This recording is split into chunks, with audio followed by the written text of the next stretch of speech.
First of all, thanks for making time. And I know that we're talking on the 5th year anniversary of August 3rd. So I remember talking to you, obviously, when all of that was happening. I spoke to you a year after the event. What does this anniversary mean to you? It came at a time in your life, you actually suspended your presidential campaign on August 3rd. What does this 5-year mark mean to you? I think it's a wonderful opportunity for us to think about both the resiliency and the strength of our community, and also the incredibly unfair burden that we have placed on the families of survivors who lost, their fathers, their grandmothers, their sisters, their brothers, their children, and who will live with that pain and that suffering every single day of their lives. And they will be forced to do so for a mass murder that didn't have to happen, and yet was totally predictable based on the rhetoric and the actions taken by former President Donald Trump, who described immigrants as an invasion, talked about them as animals and an infestation. We think of infestations of cockroaches or rats, things that we would want to exterminate.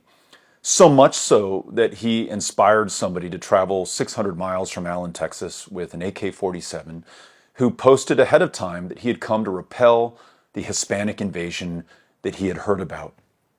That rhetoric is still out there. And in fact, it seems to be amplified since 2019. You have Governor Greg Abbott talking about invasions. You have Lieutenant Governor Dan Patrick talking about replacement theory. If we let these immigrants in, they're going to somehow be able to illegally vote in our elections, support Democrats, and replace white people in the state of Texas. The fact that people in positions of public trust and political power are still able to traffic in this incredibly dangerous rhetoric should be a red flag that all of us pay attention to. When you combine that with the extraordinarily loose gun laws in Texas, an 18-year-old can walk into any gun store and buy as many AR-15s and rounds of ammunition as they want to. We saw the consequences of that in Uvalde 2 years ago. Someone can buy an AR-15 out of the trunk of a private seller.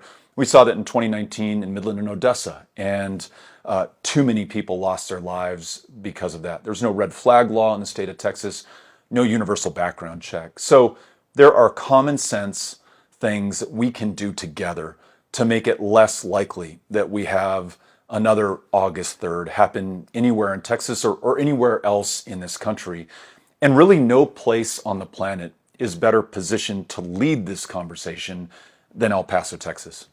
To be clear, a lot of people may already be forgetting the fact that Patrick Crusius came to El Paso after posting a screed online saying he was here to stop the Hispanic invasion of Texas. That's something that I feel, anecdotally perhaps, that over the past 5 years has been forgotten somewhat and minimized. So what you're talking about is that rhetoric, and specifically the word invasion, other descriptive terms that are inflammatory. Is that a fair criticism, Beto, in the sense that what we heard during the recent assassination attempt against former President Trump was that the left had actually demonized him to the point of inspiring a shooter, although that's not clear at all, that hasn't been sussed out.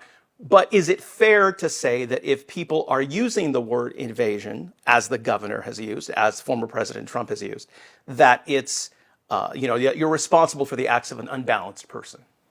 Absolutely. There's a phrase, a term of art called stochastic terrorism, where the stochastic terrorist, in this case, President Trump, doesn't say, go out to the Walmart in El Paso on the Saturday before school starts in August of 2019 and murder 23 people. But what he does say is that we have an invasion, we have an infestation, we have animals who are coming in here. He shows us by putting kids in cages and separating children from their mothers when they've completed this 2,000-mile journey at our front door right here in Texas, that we are supposed to treat these people as somehow less than human. So yes, Donald Trump absolutely created the conditions that made this almost inevitable. He was aided and abetted by other people in positions of extraordinary power. Greg Abbott on the eve of the Walmart shooting in 2019, sent out a mailer to our fellow Texans that said, because of this invasion, it's time to take matters into our own hands. And Texans, we must defend ourselves.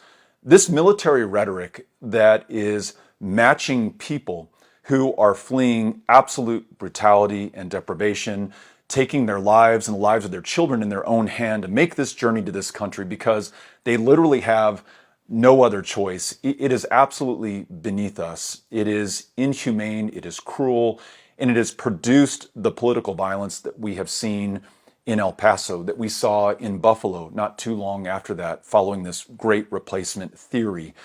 So this call to political violence that we see especially on the right wing, where Donald Trump promises that if he loses, there will be a bloodbath, where he has shown us on January 6, 2021, that he's perfectly willing to incite violence to stop the peaceful transfer of a democratically, legally, fairly decided election. The consequences of that going unchecked are the scenes of violence that we're seeing across the country, and potentially much greater violence going forward. So it is incumbent upon all of us as voters to make informed decisions about those who will represent us in these positions. If you don't like this political violence, if you don't like the division, if you don't like this hateful, polarizing rhetoric, then please choose people who reflect our values and our interests, who talk about a country where all are treated with the dignity and respect that they deserve as human beings. And for my money, I see that in our Congresswoman, Veronica Escobar. I see that in our Vice President, Kamala Harris. I see those qualities in other Democrats who are running to reunite this badly divided country at this incredibly decisive moment in our history. That mailer that you mentioned from the governor's office in 2019, there was an apology that was issued shortly thereafter, and there seemed to be an effort to cool the rhetoric in the immediate aftermath of the shooting. There was even, I believe, I remember that when Trump came to El Paso, he even was talking about gun reform. That, of course, went nowhere. But that certainly seems to have gone out the window. Is that safe to say, even at the state level? Absolutely. And it's not just the hateful, violent rhetoric of the governor, it's his actions. Under Operation Lone Star, we've seen migrants and migrant families bear the brunt of really unimaginable cruelty. And I'll give you an example. In the El Paso Border Patrol sector, which, as you know, covers all of West Texas and all of southern New Mexico, 5 years ago, 6 migrants in total for the entire year lost their lives while trying to enter the United States. Last year, more than 120 migrants lost their lives. And these are women, these are children, these are folks who have drowned in the Rio Grande River, who've died of exposure and dehydration in the southern Doña Ana County desert. These are folks who have paid the full price for a governor who sees refugees and asylum seekers as a mortal threat to this country, who for political advantage is willing to play games with people's lives.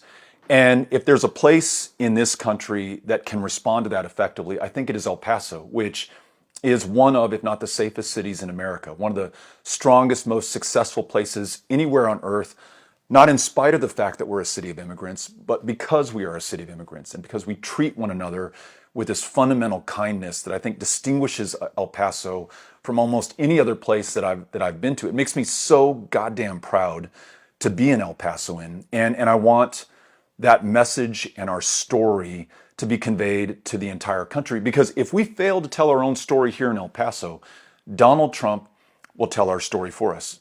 Greg Abbott will tell our story for us. They will describe El Paso, as they have in the past, as a dangerous, violent place where there are threats that must be contained by military force. And what happens is that we lose the lives of extraordinary human beings who are doing everything they can to come here, yes, to do better for themselves, but as we know from the story of America, they're also coming to do better for all of us. And we see that in El Paso, this beautiful city of immigrants. So I really hope that El Pasoans will continue to answer the call. will continue to make one another proud by standing up for the very best of us as Americans and standing up against this hatred and cruelty that we see from the former president and our current governor. Well, you alluded to the election, you alluded to November and the former president, who is the Republican nominee. Once again, we find ourselves as we head into 2024. And if this conversation had taken place a month ago, it would have seemed like a foregone conclusion that Donald Trump was headed to re-election, according to the polls. That has certainly all changed in the past few weeks.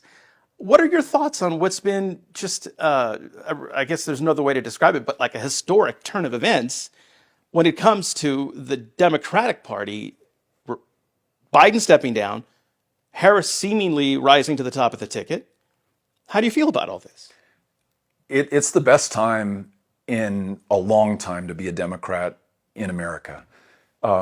Beginning with this incredibly noble, courageous, selfless decision by President Biden to step aside as a candidate, to focus on executing his responsibilities as president for the remainder of his term, and to elevate his vice president, Kamala Harris, to ensure that she carries the banner for Democrats into this incredibly decisive, important world historical election that really will decide the future of America, and I think by extension, the rest of the world. And then to see almost every single Democrat, to a person, get behind Kamala Harris and support her candidacy. And we see record-breaking fundraising numbers, record-breaking attendance numbers. And, you can't quantify this, but there are smiles on the faces of Democrats for the first time in a very, very long time. Vibes, right? Yeah. I mean, it does seem that way. Yeah. Absolutely. And so what a difference a month can make. However, going into these final 3 months of this campaign, we know that at some point this honeymoon is going to be over. The intensity of the attacks from the Trump campaign against Kamala Harris and against Democrats in general it is only going to escalate. And all of us must do all that we can with what we have, where we are, to make sure that we're up to this challenge, that we support her, that she wins, and then we also win other really important contests up and down the ballot. I mean, here in El Paso, that's Veronica Escobar, who's done an extraordinary job of delivering for this community. Whether you measure it in the tens or hundreds of millions of dollars that she's brought into this community, or this singular voice in the Congress that represents the United States-Mexico border with the pride that we really deserve here in El Paso, all the way up to Colin Allred, who is the best pickup opportunity for Democrats to win a new seat in the United States Senate. And that would come at the expense of Ted Cruz's position in that chamber. And as you know, we lost to Ted Cruz in 2018 by just under 2.5 points, one of the closest Senate races in American history, one of the biggest turnouts for a Democrat in Texas history. Colin is going to build on all of that. And on top of it, I just think he's an extraordinary human being, a talented candidate, a bipartisan legislator in Congress, and we're counting on him to bring it home. But he's also counting on all of us to do our part. So in El Paso, I run an organization called Powered by People. We register folks to vote. We target those young El Pasoans who otherwise might not get registered, might not get on the rolls. Last night, I was at Burgess High School at the Burgess High School, return to school fiesta. Man, the energy there, the band, the cheerleaders, the athletes, the students, these incoming freshmen with wide eyes who are coming in. To see that again made me proud to be an El Pasoan, but also just as encouraged by the number of parents who weren't registered for whatever reason, who got registered, the number of 18-year-olds who are going to be able to vote in their first presidential election. This is how we fight back. And when we fight, we win. And I feel really good about our chances because of all these extraordinary volunteers doing the work that's necessary right now. Just quickly, but I'll push back a little bit. Let's talk about Biden's decision and whether you mentioned it was a courageous decision.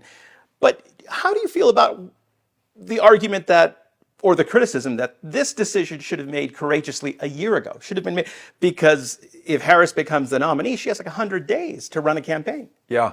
It may turn out to be accidentally a kind of genius in that the Trump-Vance campaign really don't have the time to lobby the kind of attacks that they did against Hillary Clinton, not just in 2016, but they were lobbying attacks on Hillary Clinton for, a dozen years before that. Right. And the culmination was her losing that incredibly important election in 2016. For Kamala Harris, the entire Trump campaign has been geared to fight Joe Biden. Now they find themselves having to defend a nominee who, if he wins, will be the oldest elected president in American history, who's having extraordinarily weird slips and strange things that he's saying on the campaign trail.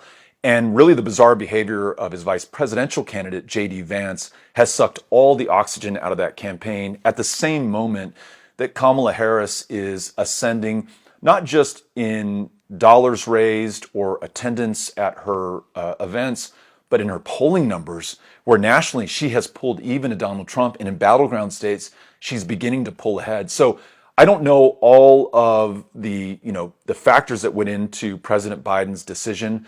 What I do know is that it has resulted in a very favorable set of circumstances for Democrats, and now it's on us to make the most of it. Beto, thanks for making time and talking to us. Absolutely. Thank you for coming by. Appreciate it.